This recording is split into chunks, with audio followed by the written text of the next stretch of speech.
On a cool morning, a man was walking through town when he heard a tiny cry.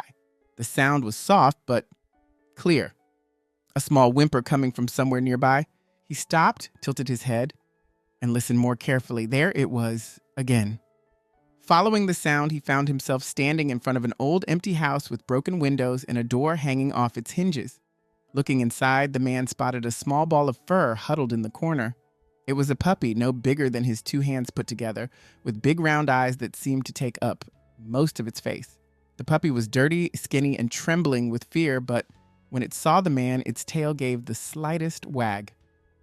"Hey there, little one," the man said gently as he knelt down. He stayed still, not wanting to scare the puppy more. The empty house was cold and filled with trash, no place for any living thing, especially not a baby animal. The puppy watched him carefully.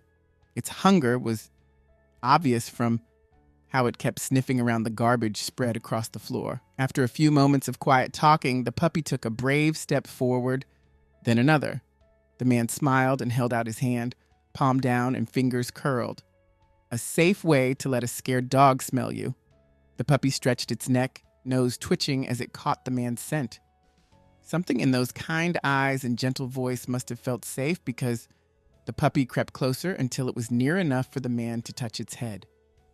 The first pet was light, just a stroke down the puppy's back. The puppy froze, then leaned into the touch. It had been alone for who knows how long, and the feeling of a kind hand was better than any treasure. The man's heart became sad as he felt the puppy's ribs under his fingers. How long had this little one been without food, without water, without care? He couldn't leave the puppy here. That much was certain. "Would you like to come home with me?" the man asked. The puppy looked up as if it understood every word.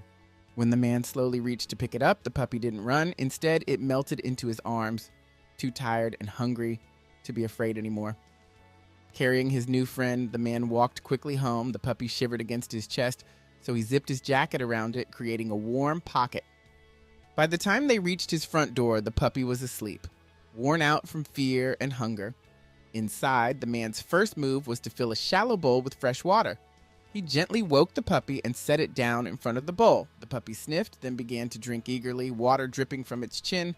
The man filled the bowl 3 times before the puppy's thirst was finally satisfied. Next came food. The man didn't have dog food, but he had chicken in the fridge. He boiled some pieces until they were soft, let them cool, and cut them into tiny bites.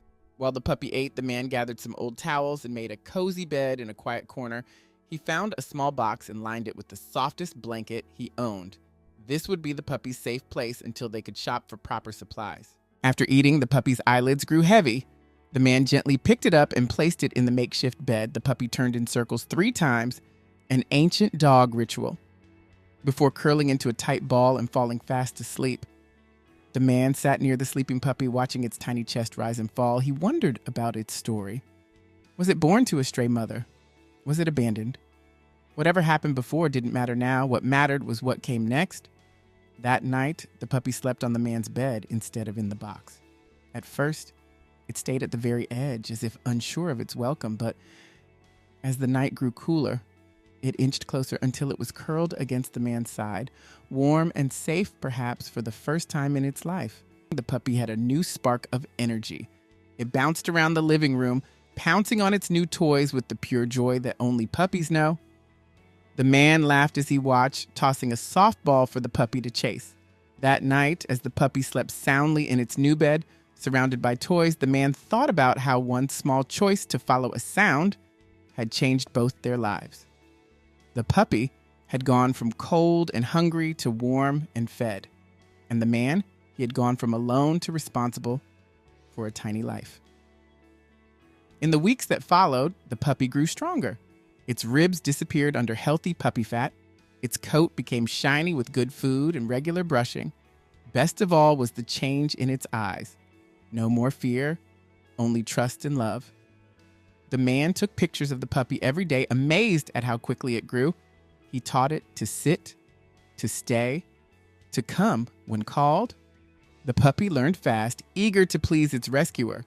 They settled into a routine: morning walks in the park, playtime in the afternoon, quiet evenings with the puppy sprawled across the man's lap while he read or watched TV. What started as a rescue became a friendship, deep and true. Sometimes, walking through town, the man would pass the empty house where he found the puppy. He always slowed down, remembering that day.